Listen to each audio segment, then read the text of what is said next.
Well, hey, howdy, hi there, guys. You are listening to the Light on the Trail podcast. And on today's episode, we do a little rundown of the run through of the Crazy Desert 100K. And man, how it was running through thousands of cactus.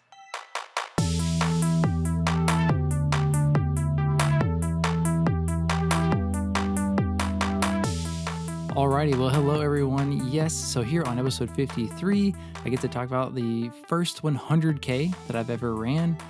This is something that'll be exciting, kind of new, something new for me. It's great to get it done. Very blessed to be able to do so, and thankful all around for that. So the Crazy Desert 100K was out in San Angelo, Texas, put on by the San Angelo Road Lizards. This race has been going on for, I had it looked up a little bit ago, for quite some time.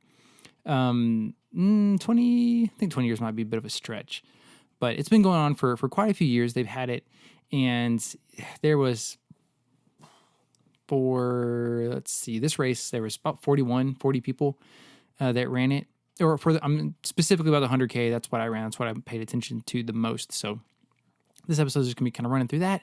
It was only 3 laps, which is fantastic. We'll touch on kind of weather and what I kind of learned and pulled through and what we did. And the course itself, a little bit of gear, wrap it up, Bible verse, of course. But it's a wonderful, wonderful thing. I think just 3 or 2 years ago, there was only like 20-ish people that ran the 100K. Like I said, there was about 40 on this one.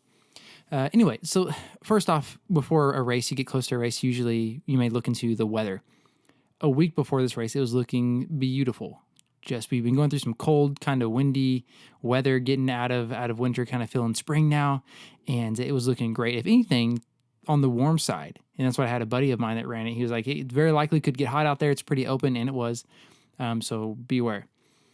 And within 5 days before the race or so, a lot of winds came in and changed it, and thankfully, this race was more south than where I live, but it was a high of like 54 degrees all day, very overcast and gray, kind of blah, winds up to like 20 miles an hour, but constant wind all day.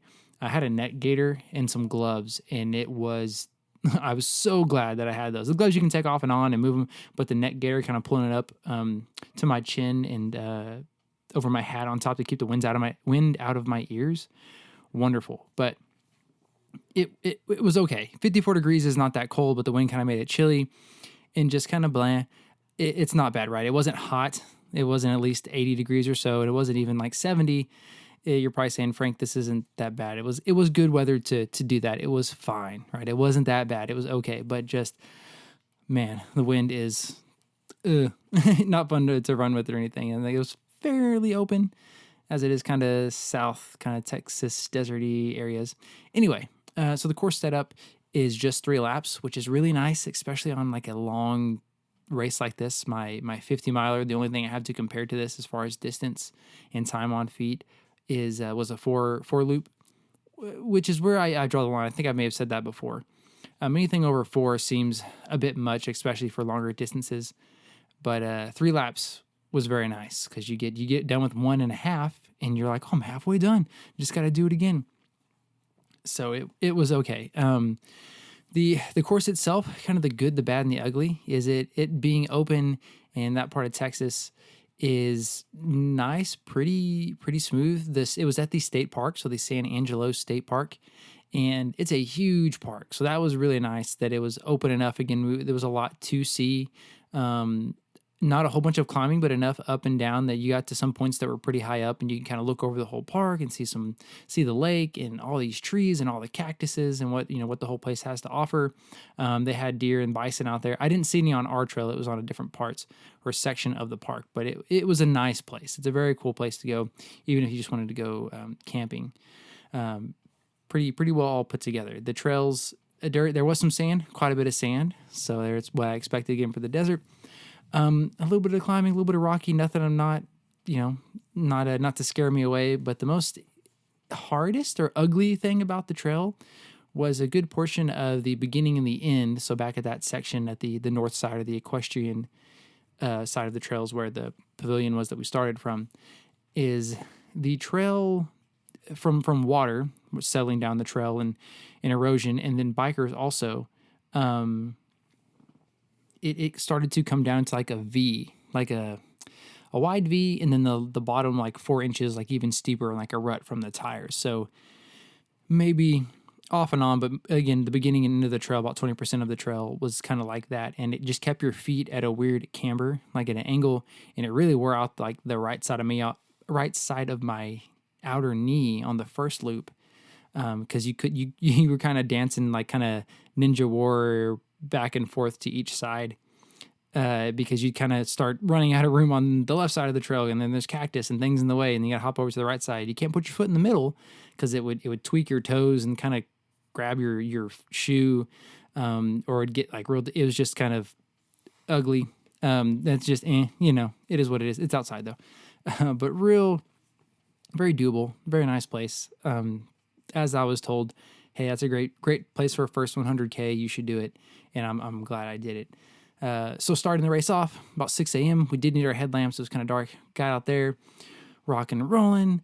About the first 5 miles, I'm with a couple guys, and they're like, "Oh, I'm gonna speed up a little bit." And the other guy, I don't think they knew each other, but he was gonna go with them. And I'm like, "All right, guys, I'll try not to speed up too." And during that time, while we're running, we're kind of talking, "Hey, where'd you come from? Where'd you come from?" And this is kind of going to something I'm gonna talk about later, but social media is a problem. I had realized like a day before the race that I hadn't like looked it up on Facebook. I was just looking at their website and like the emails they sent me, excuse me. And I was like, well, what if they posted more about the trail or the aid stations or like the medals and things? And so I searched that up and found them, San Angelo Road, the Road Lizards. Here's what's going on with the Crazy Desert 100K. Here's the first through third place medals, or these wooden like laser cut topographical kind of map looking awards that were awesome, very cool. And that's kind of what I wanted to look at. And then it also shows people that have also tagged for the 100K coming up. And I see two guys. One guy, he was like, so ready for this. I got my new sponsor, so happy. Anyway, that guy also got first. I think he got the second fastest all time record on that course. He did in like 9 hours and 30 minutes or so. Bananas. But the other post that I saw of a guy was like, just ran my first 50K, getting ready for the 100K in like a month. I was like, dang, that guy. And this is this handsome looking dude. He's jacked. He did great on the 50K, and he's coming to this. And I was like, oh, dang, cool, And then now I've got this like competition thought in my head. I'm like, oh, this guy's gonna like, he just ran his first 50K, and he's gonna show up, and he's probably gonna like beat you. You better be able to go. Anyway, that was the second guy that was behind the two that were behind me that passed, because they were talking. He's like, yeah, I just ran my first 50K at the marathon play, or not a marathon, but the Cowtown Marathon, but I did the 50K, and real excited for this, doing my first 100K.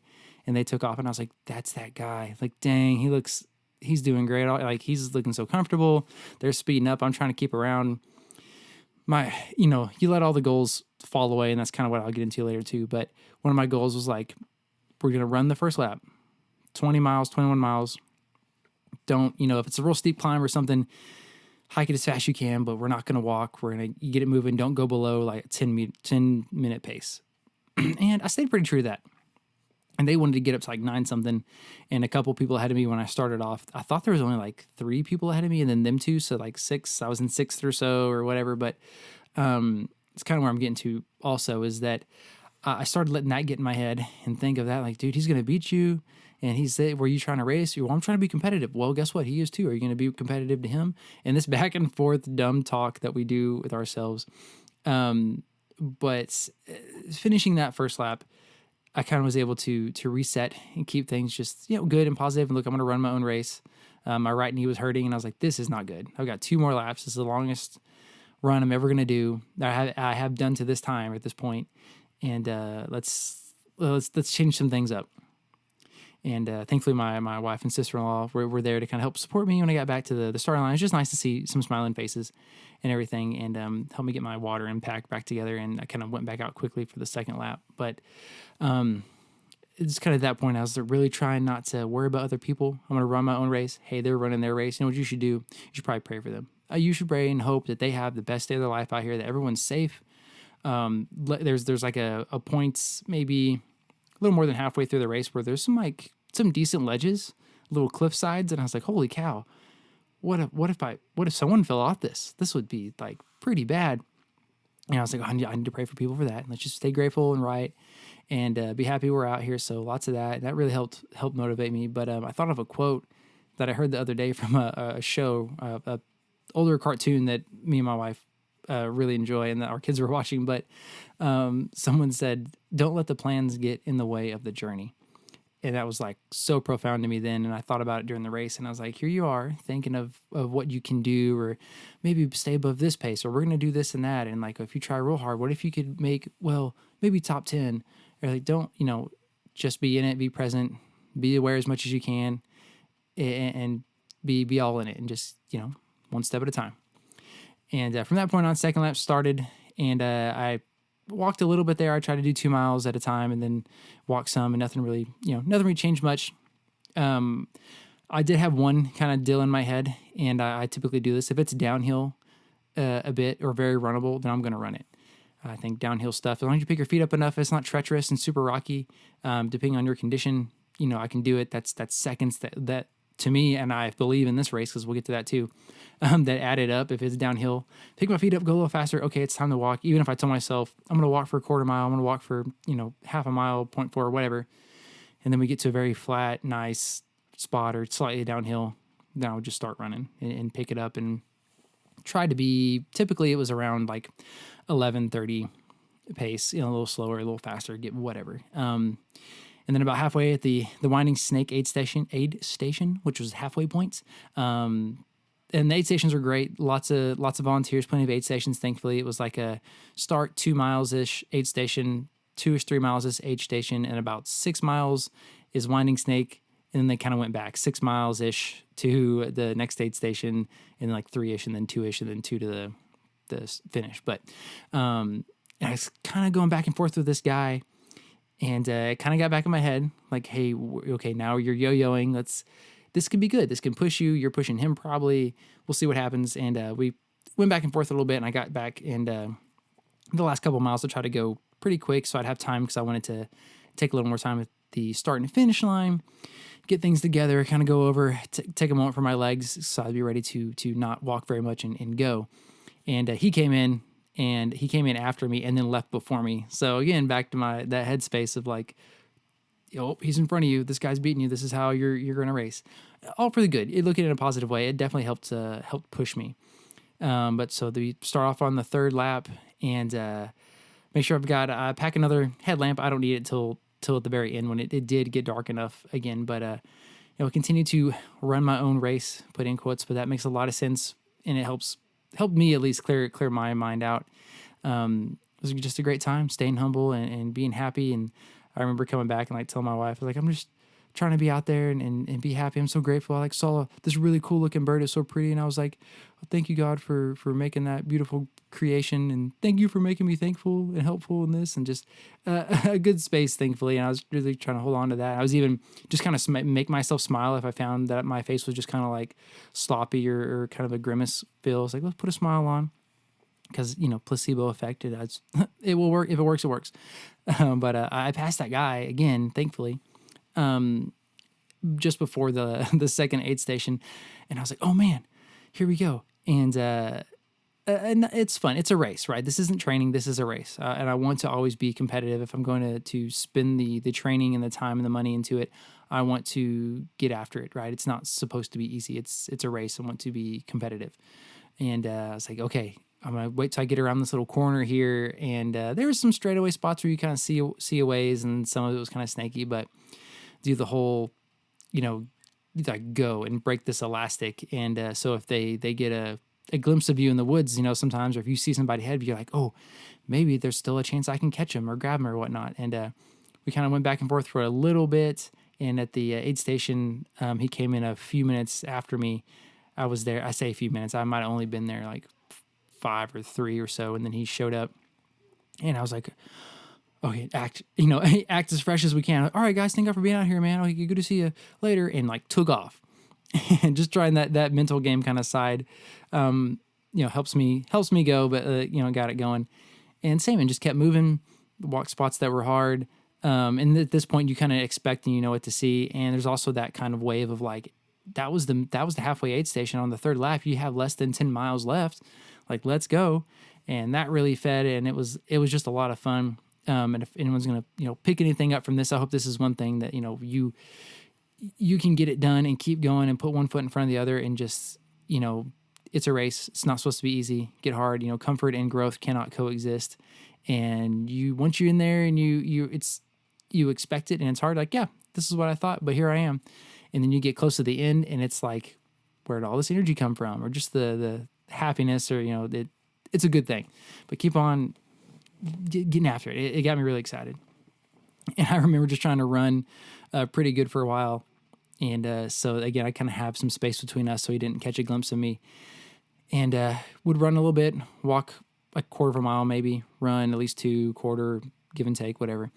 And anyway, so here's what all kind of comes back together. We're getting to the last aid station. I know once I see that, I'll maybe get like a drink of water. My fuel's been good. We'll talk about some fuel in my shoes and stuff that I brought kind of at the end, because I'm very happy with all that as well. And so I get to the last aid station, and I see the little canopy roof coming. I'm coming around the corner. I'm like, oh, finally. Maybe I'll get like a banana or something, and just like, I'm ready to finish this thing. I'm feeling great.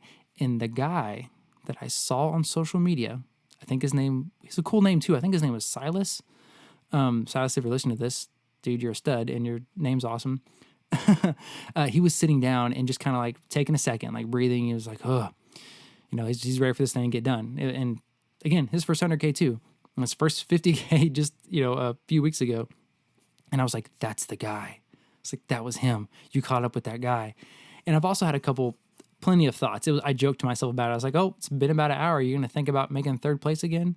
Because I was like, this was motivation. It was just fun to think. I laughed to myself too. But I was like, I don't know who's all in front of me. If I passed that guy, if I was in like, I don't know, 6th or something, and like, what if like 2 people DNF'd? And what if I passed like 2 more people? Like, could I be in 3rd? You don't know. Like, and then that would help motivate. Like, you don't know, but you're definitely not going to get it if you keep walking like this. You better get on with it, boy. And I would talk to myself like that and get going.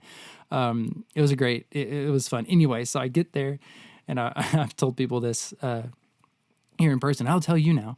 But I get there, I'm like, there he is. Like, and I come up and like, I'll just take half a banana, trying to again sound very fresh and happy and just ready and everything. And I'm like, I'll just take half a banana. He's like, oh, are there anything else? Like, no, I'm good.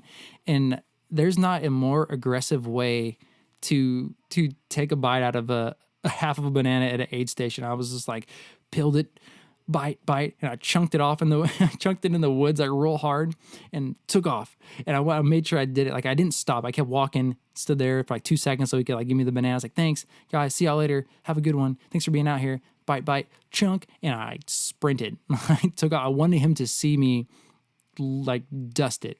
So he would, again, this mental side, if anything, it helped me. But whatever, it worked. Maybe. And I took off. I was like, you got 2 miles left. You just passed that guy. You better not let him catch you. The last 2 miles, miles 61 and 62, after being 13 miles plus on the trail, my time was like 13:28 or 33 or something. They were my fastest miles. Okay. And that's the mental side of things, right? And I'm playing this like balance. Don't be too hard. Don't be too crazy. Don't hurt yourself. You got to have enough time for like 6 more hours out here, or 10 more hours, or 2 more hours left, or whatever. And like, look, there's 2 miles left. You're done. Finish this thing. And I gunned it. I think that was like a 9-minute pace or faster. The last 2 miles, like, he will not catch me. And that was some great motivation. It made it real fun at the end. Got my spirits up and everything. And at this point, I had to get my lamp on for like the last 1.5 miles, I think. And I didn't even put it on my head. I just held it in my waist so I could kind of point it where I needed it. I did get terrified by oh my gosh, what do they call it? An armadillo. He just was there digging a hole, and it looked like the weirdest thing. It's like, what are you doing out here? And he paused for a second and just went back to his hole. And I was like 3 feet from him. Anyway, got to the finish line, got it done. What a race. All right, so happy with it. So, completed it, sat down, like, woo. He might have been 10 minutes behind me, if that. So I think he gathered it too and got after it. It was what it was. It was wonderful. So I booked it those last couple miles, finished strong. That ended up being my goal. I was like, we're going to finish this, finish strong, be smart, run your race right. Got it done. So with the run your race kind of vibe. This is what I'm getting at, and why I wanted to talk about social media and seeing Silas and everything. And so there's a verse I heard not too long ago at my church, but talking about 1 Corinthians 15:33, and this kind of goes with the realm of you are kind of what you eat or what you surround yourself with. So 15:33 says, "Do not be deceived. Bad company ruins good morals." So bad company ruins good morals. I'm a kind of a big proponent in that, and believing in the idea of the you are a percent of the people you surround yourself with, right? If you've heard that or whatever, you're 25% of the four people or something, whatever that phrase is. But I believe in that. You could even add like not just people, but the content you consume also, the company you have around you, what you pay attention to, what you let bother you, what you give the power to bother you, and what you prioritize. Again, whatever you're reading, watching, looking at, listening to, it has a lot to do with you in a state and in your mental or sometimes even physical state, if it motivates you to do less or do more. And that's why I love podcasts, because I think a lot of people in the fitness area, especially running, like to pop in and listen to either music or a podcast. And when you're consuming, wholesome, happy things, whether it be, if it's Christian related or fun music or podcasts that are giving you tips or keeping you entertained and they're positive and it's a good all around vibe, I think that leads to a lot of, positive, productive headspace. So you are what you eat and what you surround yourself with. And 1 Corinthians 15:33 kind of echoes that, saying, "Do not be deceived. Bad company ruins good morals." Don't let yourself be tricked, and really, consider that. Consider what's around you. What's bad fruit? Is there, things around you that are haltering or slowing down the fruit that you could produce and do, better or good for other people? So I just want to leave that with you. It's been a good motivation in that quote. Don't let the plans get in the way of the journey. I want to touch real quick about gear and fuel, because that's fun and that's a part of it too. And I got to try some new things. I recently got some On Clouds, Cloud Vista 2s. I've had them for not too long. I was able to purchase some, and the goal with these shoes was to get something that was less aggressive than my Saucony Peregrine 13s that I have. And now I have a mid. They kind of tailor their say this shoe's kind of like a both trail and light road kind of situation. I had some ultra out roads, and that was kind of their point as well. And I really like those. The tread, I mostly run on trail, but I wanted something just not as luggy and a little more foot room in them. Again, the Peregrines are great, but they are tighter on the shoe, on the toe box and around the ankle. If it's a shorter race or really muddy or depending on the terrain, I have that. So now I have both ends of the spectrum. But specifically on the Cloud Vistas 2, I had about 100 miles in them, almost exactly before the race. So now they're at like 168. So no adhesive is peeling. That's typically the first thing you see. That's what led me to get or look into the On brand of shoes, is that I have heard good things about them, not just because they're kind of getting popular, but they have put in a lot of time and effort into their trail scene and what they're putting out, and the quality of their shoes seem very durable and well. And now I can say, yes, I agree that there was plenty of rocks that they rubbed up against, but there's no peeling on the outsole, so the rubber, all the tread is still pretty well on. And with that as well, there's different, it's not like the tread is in two pieces, because some have that and there's like a split down the middle. There's at least like 3 or more spots where the tread is separated by the sole or the cushion, and there's no tearing or pulling from the adhesive on the materials, outsole or outer. There's one on my right shoe, kind of around the ankle. There's like a cut, and I'm pretty sure that was from a cactus or a spike. So not their fault. I kicked so many rocks. My toes do not even look that bad. And the little toe cap, which is a very, and again, crucial point, no signs of any splitting there or anything. I'm very happy with the On Cloud Vistas 2, Cloud Vista 2s. So those were great. And now for fuel. I was trying some new fuel. I was looking around and inspecting some things, wanted to change it up about a month or so to give it some time to actually try some different fuel out other than what I've been using for the last 2 years, which is Goose and Tailwind. they're fine. They work great. But so I found Crank Sports. And they do e-fuel and e-gels. So that's their fuels, their drink mix. Gels is their gels, obviously. They're I don't want to get too much into their mixture. I want to reach out to them and see if I can't talk to one of them on here or get some more details about it. They do pretty well on their website explaining everything, and they have the breakdown of a lot of things. And I pulled that up, and I was pulling up, what's the Never Second and like all the other kind of popular ones, and they're fine. But for what they offer and what they have, as far as carbs and calories and percentage of other little bits they have in there, so cost also, like, that was a good choice. I never had any stomach problems. I never felt really tired or like I hit a wall. I had them only every 40 minutes with a couple bananas thrown in. I might have had maybe a whole banana, around a whole banana the entire race. Half a quesadilla, maybe, out of like the two separate, not very much any other things, and like one hammer gel. They have their e-fuel turbos are the ones with caffeine. I had about 5 of those. I saved some of those for later on towards the end of the race. But they were great. I did, like I said, no stomach issues. My only complaint, and I will say, and I kind of want to do a review about them, is that the little fins, like where they get like heat sealed or clamped around the edge of the little gel packs, were kind of big and kind of thin. So they feel kind of sharp on your mouth, but you have to get that close, or keep it kind of in a, I don't know, let's say you're eating it obviously, so in your mouth, but the end where after you tear it off, it's pretty small. If it was bigger, if it was twice the size it would be much easier to consume and be faster.